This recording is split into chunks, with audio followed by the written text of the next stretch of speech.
Ini zoomnya yang keluar atau saya yang kelempar nih, Sally? Nah iya Bu, saya juga bingung apa dari Ibu yang keluar ya Bu. Karena kan kadang-kadang kan dosennya jadi host ya Bu. Terus Ibu kelempar, Zoom jadi mati. Bener nggak sih Bu? Iya, tapi di sini saya tuh nggak sebentar. Saya nggak sebagai host dan juga co-host. Oh berarti dari sekrenya Bu, aman Bu. Iya, makanya saya bingung kamu telepon saya. Oh, ternyata saya kelempar ya. Gitu. Udah, kita lanjut sampai mana tadi? Saya udah Nyampe CCC Bu, counter current. kantor karannya. Saya balik dulu.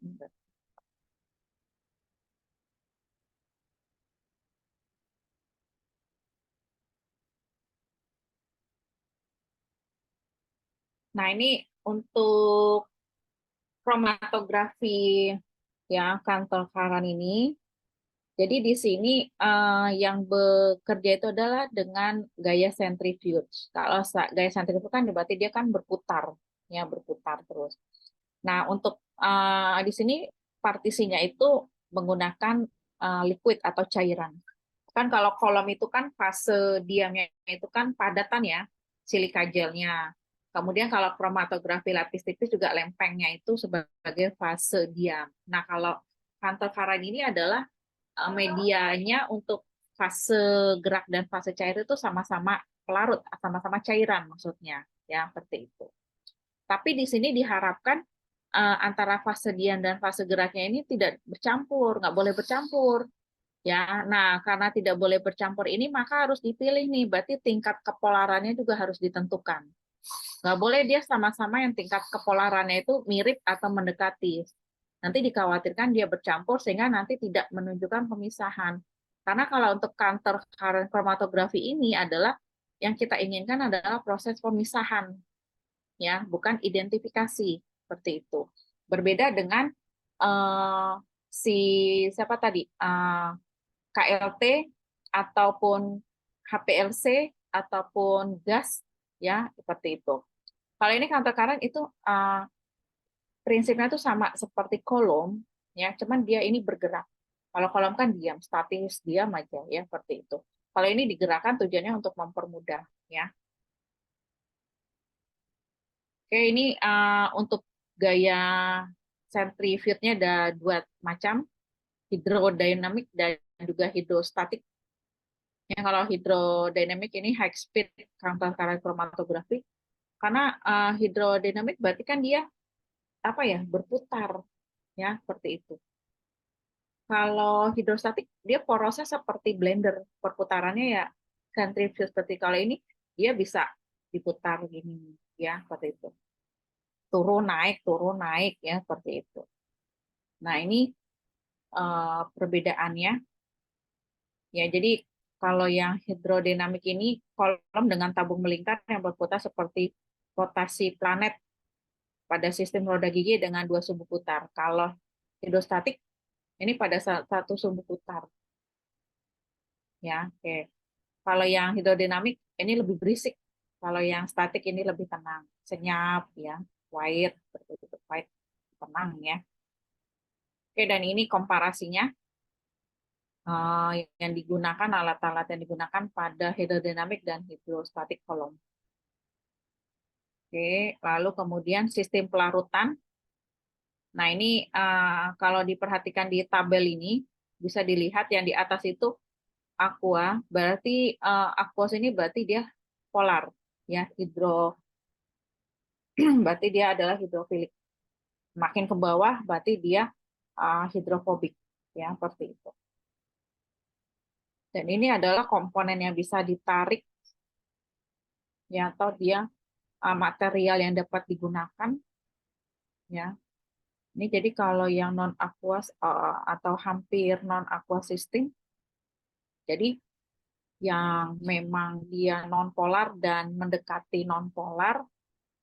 Nah, ini pelarut yang dapat digunakan heptan, metanol atau asetonitril, kemudian heptan, asetronitil atau aseton, kemudian ada pelarut lainnya Ya, kemudian ini sistem dari sedikit pelarut yang ditambahkan dengan air.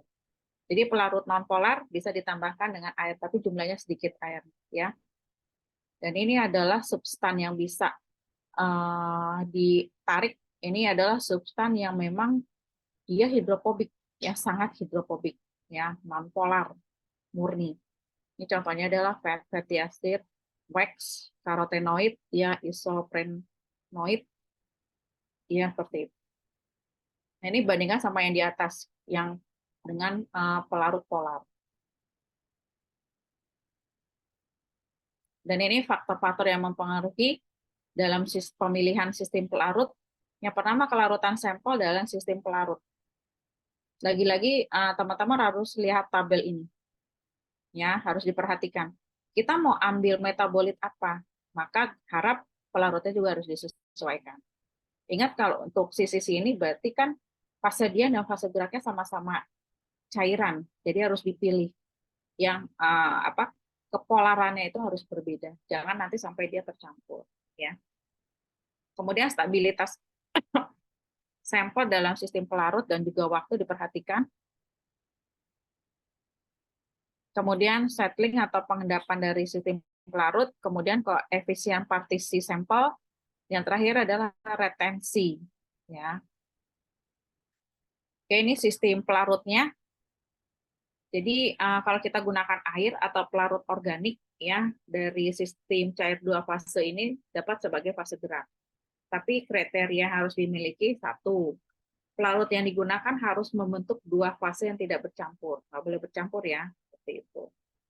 Air, kita gunakan air, atau yang satu kita menggunakan benzen. Oke. Nah, itu kan pasti nggak bercampur, karena nanti akan terjadi perputaran gitu. Kalau di putaran itu kan, kalau khawatirnya apa? Kalau dia mengandung saponin, atau dia mengandung protein yang bisa menghasilkan emosi, nah itu yang harus dicegah. Jadi reaksi-reaksi ini yang harus teman-teman ketahui. Kalau dia mengandung saponin, air nanti kemungkinan ada banyak timbul busa tuh. Kemudian yang kedua harus tahan dengan kondisi kolom sisinya ini, ya. Kemudian sampel harus dapat terpisah pada sistem cair dua fase yang dipilih. Oke, nah ini lihat pergerakannya. Ini adalah centrifuge, ya. Nah, ini lihat pergerakan ke bawah. Nah, ini dari bawah ke atas, ya. Kalau yang sebelah kanan ini descending-nya itu dari atas ke bawah. Dan ini adalah fase gerak yang light test, itu berarti dia lebih ringan, atau BJ-nya itu lebih ringan. Heavis itu berarti dia fase diam, ya. Nah, ini fase yang lebih ringan itu kurang polar, fase yang lebih berat itu dia lebih polar. Ya, ini berlaku BJ hukum densitas, ya. Nah, ini fase normal, ini reverse fase. Ya. Jadi kalau ini sistemnya bolak-balik reverse, kalau ini normal statis, ya. Dan ini adalah hasilnya. Jadi ada fase apolar statis, kemudian ini apolar statis. Nah, ini hasilnya seperti ini, ya, teman-teman. Nah, ini secara visualisasi ini bisa dilihat. Dan ini hasilnya bagaimana nih?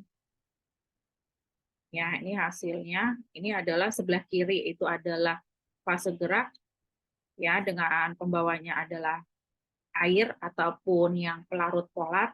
Yang sebelah kanan ini adalah yang organik. Jadi yang kalau organik itu berarti dia pelarutnya itu adalah non polar. Ya. Ini prosedur pemisahan pada CPC. Nah, ini teman-teman perhatikan. Heavy mobile fasenya berarti dia fase yang, kalau heavy berarti kan dia yang ini ya, yang polar, ya. Nah, ini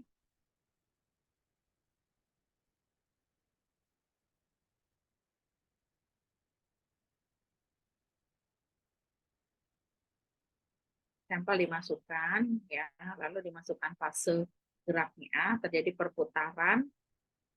Oke, sampai nanti hasilnya ini, lihat yang paling kanan. Nah, ini ilustrasinya ya.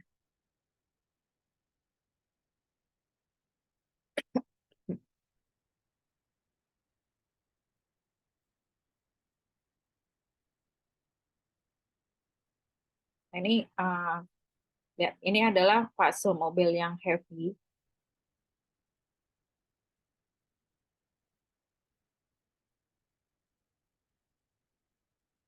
Nah, ini yang light, berarti yang ringan, yang ringan atau yang non polar ya.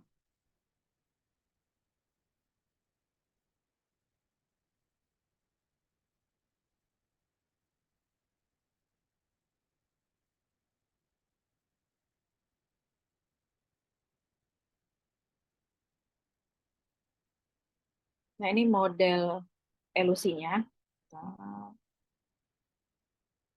oke, ini model elusi. Jadi ada isokratik dan gradien. Ini umum digunakan menggunakan satu sistem pelarut selama pemisahan berlangsung. Kalau gradien sama seperti kolom ya, ditujukan jika untuk memperpendek durasi pemisahan, kemudian untuk meningkatkan resolusi, kemudian senyawa tidak dapat dipisahkan dengan mode isokratik. Nah, ini step-nya. Jadi yang pertama itu adalah step atau linear gradient, metode linear gradient, kemudian dengan stepwise elution, lalu kemudian pH stepwise elution, kemudian salting out. Kalau salting out itu berarti menambahkan pelarut yang berguna untuk menambah kelarutan dari pelarut atau fase gerak yang ditambahkan. Ya, gitu. Nah, ini contohnya. Nah, ini hasilnya ini teman-teman ya. Oke, ini adalah dia menggunakan etil asetat, etanol, water ya dengan ascending metode. Kemudian metodenya adalah isokratik dengan kecepatan alir itu 2 ml per menit selama 90 menit. Perputarannya itu adalah 1.200 rpm. Jadi lumayan juga ya, 1.200 rpm itu cepat juga ya.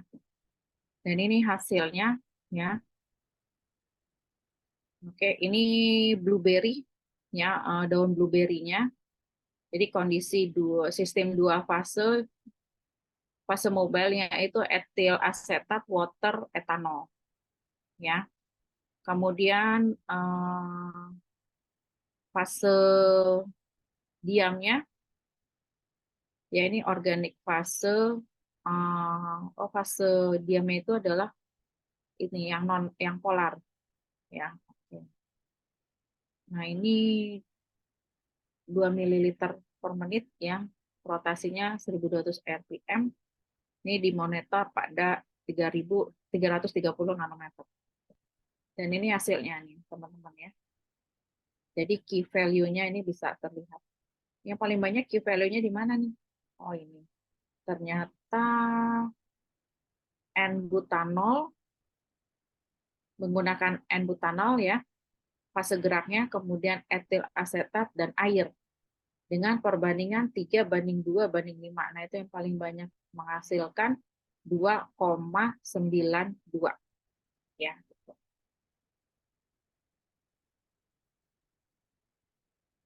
Nah, di sini dihasilkan untuk rasio 4:1:5 untuk etil asetat, etanol, dan water ini 0,83. Ya, nah ini hasilnya.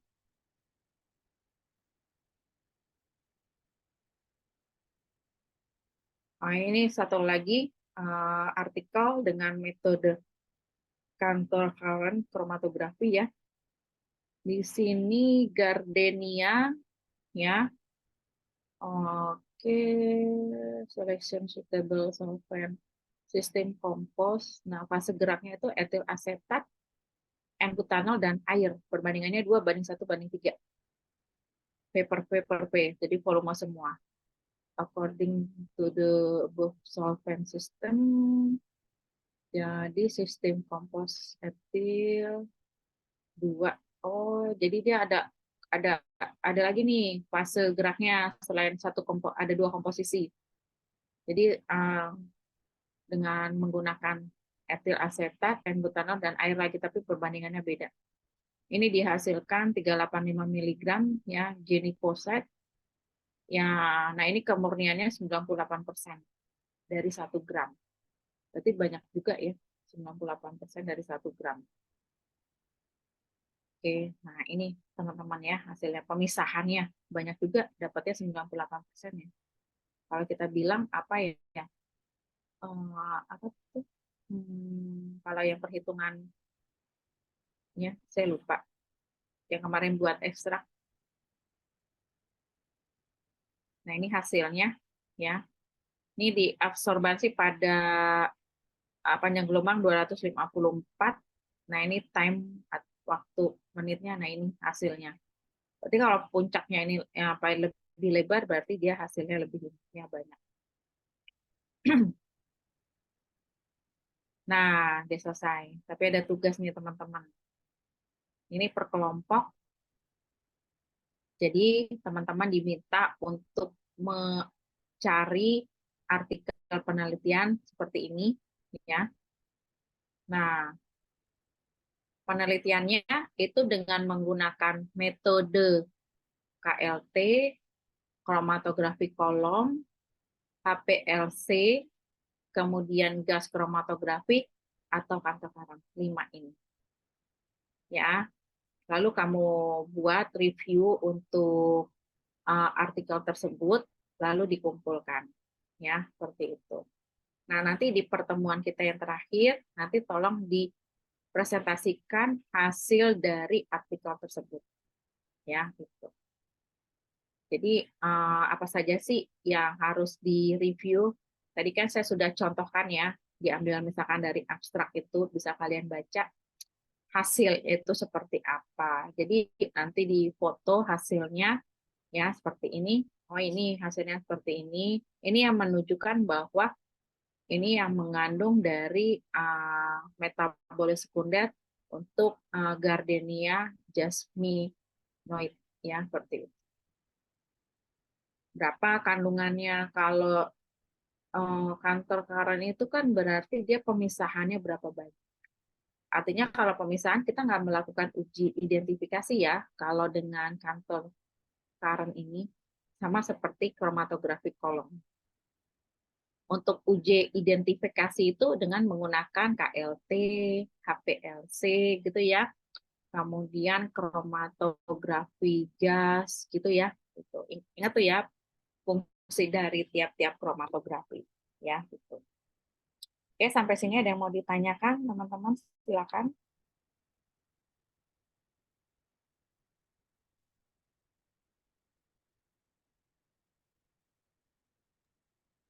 Ibu gimana tugasnya, Bu? Jadi kita satu simplisi ya, Bu. Terus, Bukan satu simply, saya minta saya ini lagi ya.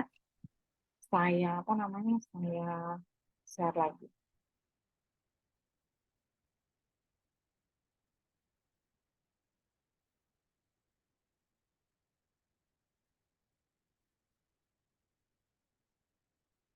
Nih, kebaca nggak? iya Bu, kelihatan. Perintahnya apa? Cari Cari. hasil penelitian atau artikel. Ada poin-poinnya, satu harus ada simplisianya. Kedua, dengan menggunakan ekstraksi, fraksi, atau fase gerak. Nah, ketiga harus ada metode analisis. Metode analisis dengan kromatografi, bukan dengan spektrum. Ya, kromatografi yang bisa dipilih KLT, kolom, HPLC, GC, atau Hunter current. Kemudian hasilnya yang dituliskan juga, lalu kesimpulan.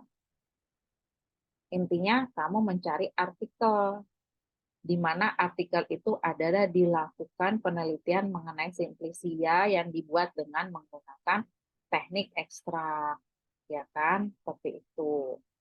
Ekstraksi, ya kan. Kemudian hasil dari ekstraknya ini itu dilakukan analisis. Analisis yang dilakukan yaitu dengan teknik kromatografi.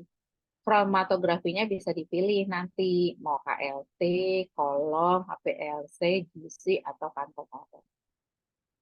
Paham? Paham nggak? Iya Bu, paham Bu.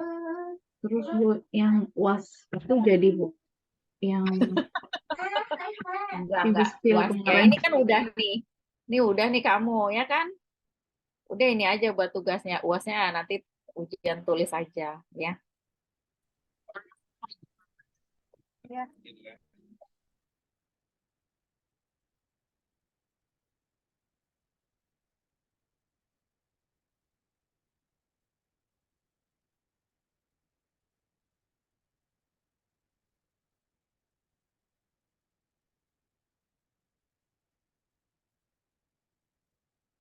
Oke, saya absen ya. Diah Ayu, Hadir Bu.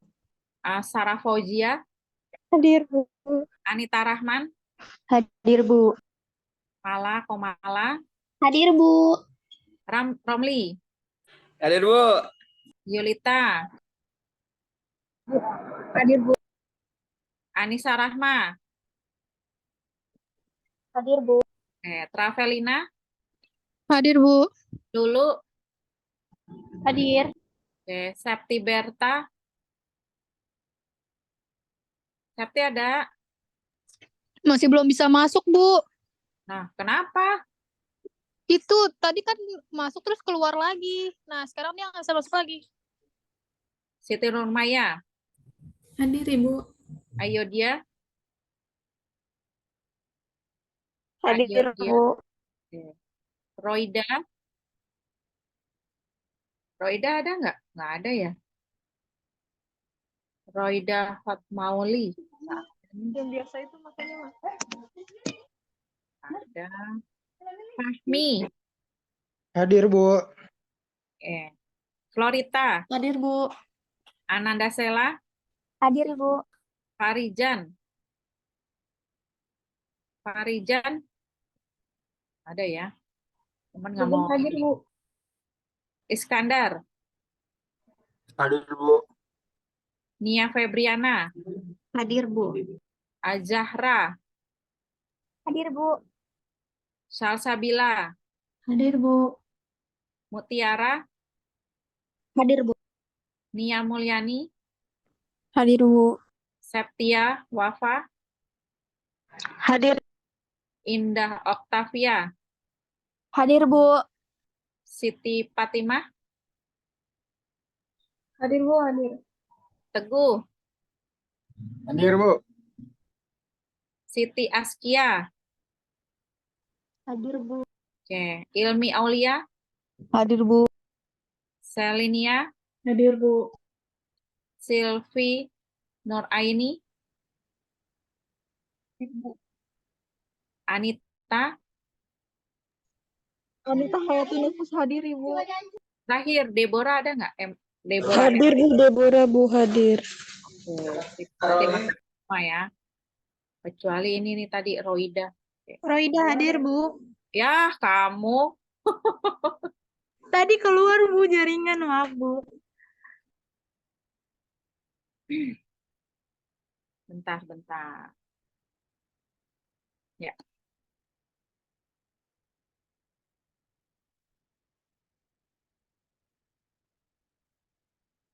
Nanti kamu ini udah ke save nih, nanti kamu ini lagi ya, Roida ya. Oh iya, Bu. Baik, Bu. Minta ini ya. Iya, Bu.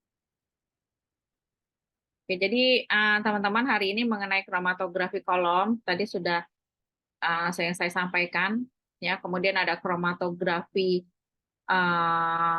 KLT ya, lapis tipis, ada gas kromatografi, kemudian ada apa namanya? Kromatografi cair kinerja tinggi, dan terakhir itu adalah kantor current. Jadi masing-masing dari metode pemisahan kromatografi ini teman-teman harus tahu mana yang dapat dilakukan untuk kuantitatif. Kuantitatif itu artinya pemisahan. Mana yang juga dapat dilakukan untuk kualitatif dan kuantitatif. Ya, seperti itu. Itu juga harus dibedakan. Kemudian prinsip dari metode kromatografi tersebut teman-teman juga harus tahu. Kalau saran saya sih buat summary untuk kromatografi, misalkan kalau untuk kolom hanya proses pemisahan. Fase diamnya apa yang digunakan, fase geraknya apa. ya, seperti itu. Lalu kemudian untuk KLT apa? Sehingga jadi teman-teman bisa paham, bisa ngerti kalau dibuat summary seperti itu, ya. Oke, jangan lupa tugasnya. Nanti kalau belum paham untuk hubungi saya. Untuk tugas ini dilakukan per kelompok, ya. Lalu kemudian hasilnya ini nanti teman-teman buat dalam bentuk PowerPoint dan nanti dipresentasikan di akhir pertemuan kita. Untuk minggu depan saya masih ada pertemuan lagi yaitu mengenai spektrofotometri. Untuk spektrofotometri ini kan ada 4 yang akan disampaikan yaitu UV, IR, lalu kemudian NMR dan juga spektrofotometri massa. Jadi saya harap teman-teman belajar karena itu juga agak lumayan banyak ya materinya, ya. Kemudian pertemuan terakhir itu adalah review. Nah, reviewnya adalah mengenai artikel. Nah, artikel yang kita review adalah artikel yang teman-teman sudah dapatkan, ya seperti itu. Itu saja dari saya untuk malam ini. Terima kasih atas kehadirannya, atas responnya. Kita ketemu lagi minggu depan. Saya akhiri. Wassalamualaikum warahmatullahi wabarakatuh. Silakan, Le. Waalaikumsalam. Makasih, Bu. Waalaikumsalam warahmatullahi Ya. wabarakatuh. Bu.